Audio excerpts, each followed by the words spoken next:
Hello everyone, I'm Brendan Bell and welcome to MXTV. Well, I'm back, but Lee's away only for 1 week because he's got riding school commitments.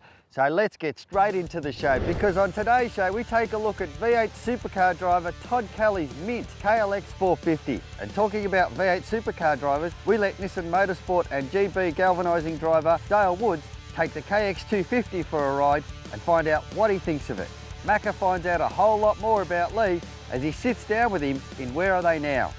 And for something very different, Cameron puts a 1983 KX80 up against a 2016 KX85. All this and a whole lot more. Well, let's get straight into it. First up, I take V8 supercar legend Todd Kelly's KLX 450 for a spin. Check it out. Here I am with my good mate Brian from Hands On Kawasaki with a very special bike that he's built for V8 supercar legend Todd Kelly. Brian, this bike is an absolute weapon. The first thing that comes to mind, it looks absolutely trick.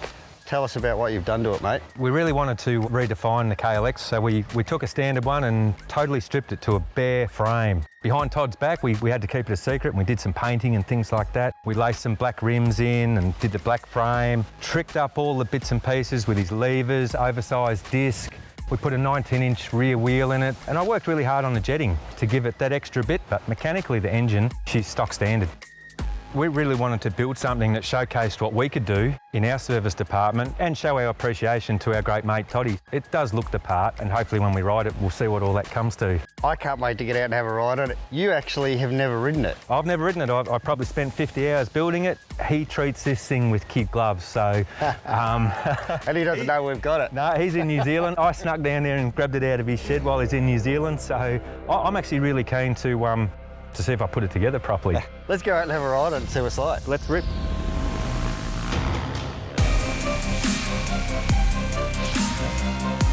Well, Brian, we've just come back from a ride at Stewie Hall's property. Thanks very much, Stewie, for the loan of it. Mate, this thing has got a bit of, I was going to say something else, but it's pretty lively. Yeah, it's the engine. You can just stick the thing in a tall gear, roll the throttle, it just pulls it. Yeah. Really easy bike to ride and confident inspiring. First ride for you, mate, what do you think? Yeah, I treated it with kid gloves. The last thing I wanted to do was send it back with a scratch on it, but it was amazing to hop on this motorbike. It felt like I'd owned the bike for 12 months already. Not too many bikes I can do that with, and this has got it. The other thing that I noticed too was the brakes. They're not overpowering, but they're really progressive and they work really well. Yeah, we stayed with the standard KLX master cylinder, but I fitted a KX oversized front disc. So the two married up really well, particularly when it gets really slippery. The last thing you want is a really powerful front brake.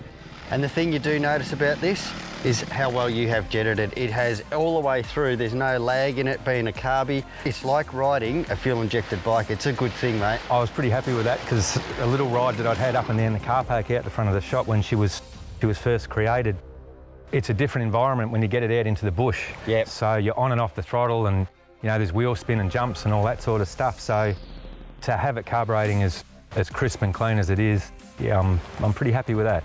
I want to get out and have a bit more of a ride of this. What do you reckon? I might have to get it back. I think he might be home soon, so he's probably going to ring me when he sees this and go, "Give me bloody bike." Don't worry about him. Let's go for a ride. Let's roost.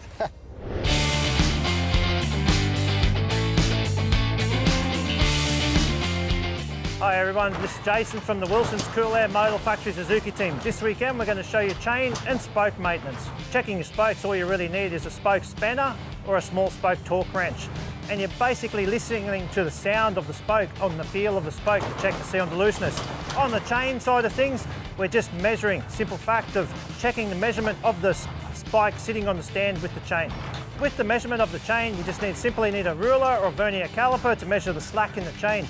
All the chain settings and measurements, depending on the bikes, are in the workshop manuals. Here we're going to go through the rear spokes on the wheel, checking the tension.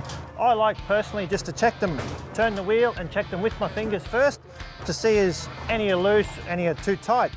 Then basically we've got the XL torque wrench spokes setting. The setting for the spokes is all in the workshop manual. Suzuki also supply a simple basic spoke spanner. You just grab your spoke spanner and you can go through and tighten your individual spokes. You don't want to tighten one side and then tighten the other side. You all want to tighten the whole wheel equally. That's where if you grab yourself one of these XL torque wrenches, this will be able to set the torque setting for all the spokes individually. Everything's available on the side of the torque wrench here. You can adjust your setting. Once you've adjusted the setting and the recommended setting for that, basically bring it around onto the wheel. Some guys like to go every second spoke, some like to go every third spoke. Me personally, when I use my torque wrench, I like to start off at either the rim lock or the valve and check every individual spoke, equally amount all the way around the wheel. If you have some loose spokes here and you tighten the loose spokes on this side, then you come around this side and tighten this side, you're going to start to buckle and twist your wheel. That's why you want an equal motion all the way around. Once everything's tight, you'll see the torque wrench can actually flex and it'll click to tell you that the spoke is at its manufacturer's setting. There's a few keys on the chain. The chain is a very difficult part of the bike to understand with adjustment. With adjustment, you once again go through your workshop manual and it'll give you the settings. We normally run the 60 mil, so you grab a ruler or a vernier caliper, lift the chain up and you'll see it goes up to the 60 millimeter mark. In the workshop manual, they'll tell you just behind the chain guide or the slider to check your chain tension. A couple of key things you've got to remember is once you're setting, this looks loose, but once the swing arm is actually moving up and down, it's actually tightening. The swing arm becomes longer when it's parallel with the chain. That enhancer was tightening your chain up. So right now we've got a loose chain, but when Luke sits on the bike and rides the bike, the chain will tighten up. Another couple of things is with the rear, on the rear here, with the chain sprocket, if you lift your chain off and it exceeds too much, you can actually tell that the chain's worn and the sprocket is aggressively worn also. Big important between spoke and chain maintenance is a lot of things, especially if you're doing supercross, motocross. Your chain is your whole thing with your driving of the motorcycle. And with the chain derailing, if this chain does derail, 99% of the time, it's going straight into your cases and it's engine destroyed, game over. With your spoke maintenance, it's the same. If you do have a broken spoke, try not to ride your bike because right down to one spoke plays a lot of effect on the strengthness of your wheel. Well, there you go, guys. That's a very important part of chain and spoke maintenance. It's quite simple and straightforward to do. It doesn't take a lot of time. And that's it. Enjoy your weekend. Have a good one. Welcome back to MXTV, thanks to Swan Insurance. Well, most of you know Lee as the host of MXTV, and some of you know about his very impressive racing career. Macca thought it was about time he sat down and found out more about Lee, the multiple motocross champion. Okay, well, welcome to Where Are They Now? Now, where are they now? We know where this bloke is now. He's on MXTV. He's the host of MXTV. However, we want to know what Lee Hogan did before MXTV. Mate, welcome to my segment. Thanks, I'm usually the shoes on the other foot. It's great to be in this position, I love it. Exactly. Now, mate, where did it all start for you? I started as a young little tucker, I guess probably about 8 years old. Dad bought me a bike and we started travelling around. I was based in Western Australia then and I did my first few years over there, and we shifted to Victoria when I was 13, just chasing the competition. All the competition was on the East Coast. In my first major year in juniors in 1983, we travelled to Port Augusta, which is where the Aussies were, and I ended up winning the title by default. But that was kind of the ticket that got me signed up with Kawasaki. From there, it was a long-term relationship with Kawasaki from when I was 11 years old through to when I was 18. I did a long stint with them. What was the turning point from Kawasaki that made you go, okay, I'm going? One of the things that if I could go back and change things that happened in my career would be probably my longevity with staying with the team. I just chopped and changed quite a bit, and because you did ride for quite a few teams in that era, didn't you? I did, and I think I hold the record, which is not a record that I want to have, for being probably the only rider that's ridden for every single factory team. In your last part of your career, you always sort of started a bit of a coaching sort of thing. I always enjoyed passing skills across to kids, and I believed I could turn it into a good business. Back then there was only Stephen Gall doing it. Now there's a lot of companies out there. But I always knew I'd be able to start a company up and be able to expand and grow it and and be able to take it around the country and be able to pass skills across, which was really good to be able to do. But the commentary side of things, that was something I really wanted to get into Supercross because that's where it was at. And that was really good grounding so that the moment I retired from racing, the very next year, I got the gig to do the Supercross commentary. Yes, you do a very, very good job, and hence that's why he's the host of MXTV. What's a day in a life of Lee Hogan these days? Oh, wow, it's busy, let me tell you. I've also got 3 kids under the age of 6, so you look up, you know, a picture of busy in the dictionary and I'm cruising in there. But with the company, we've got our coaching side of stuff. There's always something going on. I'm also the MX editor for ADB magazine, and then running the factory Honda Junior Motocross team at BCP Pro Circuit Honda. There's a lot of time that goes into that, and dealing with the kids coming through and their parents. Man, until you deal with the amateur and junior side of sport, you really can't appreciate everything that goes into it. It's crazy. MXTV commitments, it tends to be just at one part of the year, but when we're on board, it's pretty hectic. And yeah, that's all she wrote. It's been over 10 years now. I think we're 11th year in a row. And you know, so many things have changed and evolved over a long period of time. And I'm just absolutely stoked to have been along for the whole ride. Welcome back to MXTV. Well, up next is something very special to myself. A good friend of mine and someone I raced with back in the day, Aaron Meyer from Meyer Racing, asked me if I wanted a 1983 KX80 F1 built, like the one I raced back in the day. I said, hell yeah, for sure, that'd be awesome. Well, he took some very old parts, a frame, and built a mint-looking 1983 KX80 F1.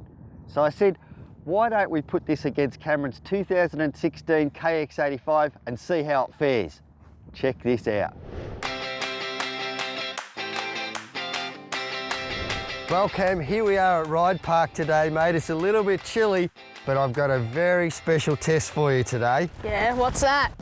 Take a look what's coming out of the van. Oh my God, is that a 2016 KX85? That is it, buddy. We've got a 2016 KX85.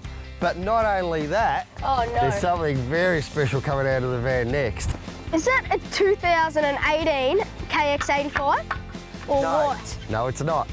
It's a 1983 KX80. 1983, it's 30 years old. As old as you, or older. Well, it's older than, no, I wish it was older than me. I really do. So Dad, why would you even let me ride a 30-year-old bike? What is the point of that? Come on, mate. Back in the day, this thing was the forefront of 80cc racing. The first water-cooled KX80. This thing was an absolute rocket ship and my most favourite bike I ever raced in my whole entire career. This thing is unbelievable. And we've got Aaron here from Meyer Racing. He put this thing together from absolute scratch. Aaron, where did you start with this bike, mate? This bike was an absolute wreck when we found it. It was pretty much a rubbish tip job. We gutted this bike and rebuilt it back to showroom condition, as you can see. And how many hours did it take to build this? Something like this took me approximately about 250 man-hours to get it to this sort of condition. This thing is an absolute piece of art. I really like this. I actually don't want you to ride it because I'm scared you're going to wreck it. But we're going to put it up against a brand spanking new KX85, a 2016 model. Now, I know you know how to ride one of these ones. You're going to have to grow some kahunas to ride this one. But we want to see what the difference you think is between these two bikes.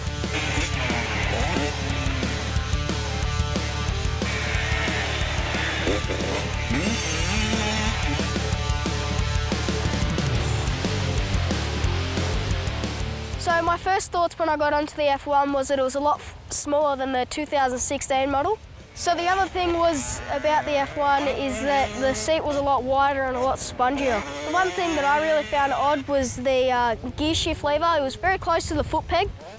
So back in the day, people must have had really small feet. Another thing was the clutch. The clutch was very heavy instead of soft, which I'm really used to riding soft clutches. And just the bike, you just have to be on the rev limiter all the time, which is quite hard. But yeah, overall, it was a really good bike. It was fun to test it.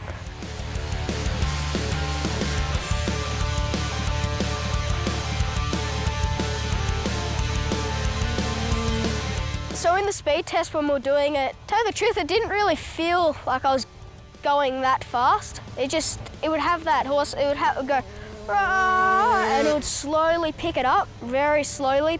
But as the results came out, I was very close. I felt a lot faster on the 2016 one instead of the 1983.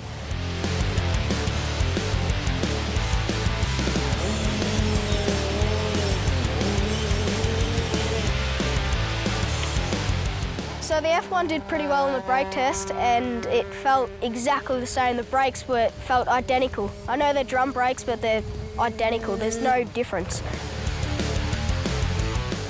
All right, so overall the bike was a pretty good bike for how old it was. Looked mint with how old it was as well. Like that thing looked like it just came out of a box. So the difference between the F1 and the 216 is that the 2016 one is a lot easier to ride. So back in the day, people would have to be a lot more physical and just a lot more active to ride the KX80 F1.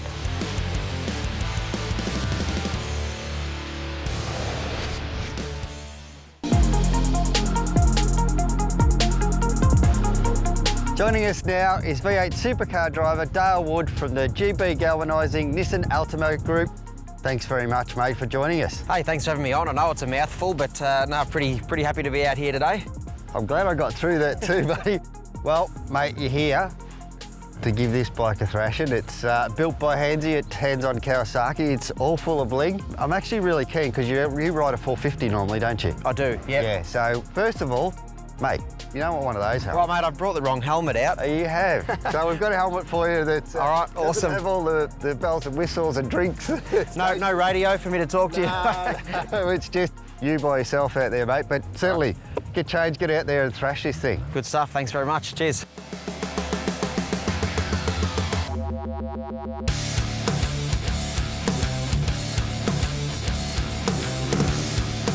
Most V8 supercar drivers, a lot of them do ride dirt bikes, but I actually didn't know yourself. Tell us a little bit about how you got started in dirt bikes. Yeah, look, ultimately, I mean, it is my background. When I was in the junior stuff, I did a lot of the Aussie scene and then did some rounds of the Australian Supercross and all that. So, really? Back in the day, often I think my heart lies here, but, you know, I love the scene and still get out and ride as much as I can. There's other guys like Lounsey and all that do like going out for a ride. So there's a few of us that enjoy it, but we've got to be careful of those broken bone things because it makes it a bit hard to grab onto the wheel of our supercars. But I think I go okay on a bike, but that's it, only in my own group. If you put me amongst professionals, then I look like a real hack. Wow. Yeah, don't we all? Dale, how did you transition from dirt bikes to cars then? My younger brother, Glenn, he was actually doing go-karts and going quite well. So sort of said, oh, look, let's put the bikes aside and just focus on this go-karting and just started climbing the motorsport ladder, I guess, to Formula Ford. Yeah. From Formula Ford went into the development series and won that championship and was lucky enough to get myself into the main series that I'm in now.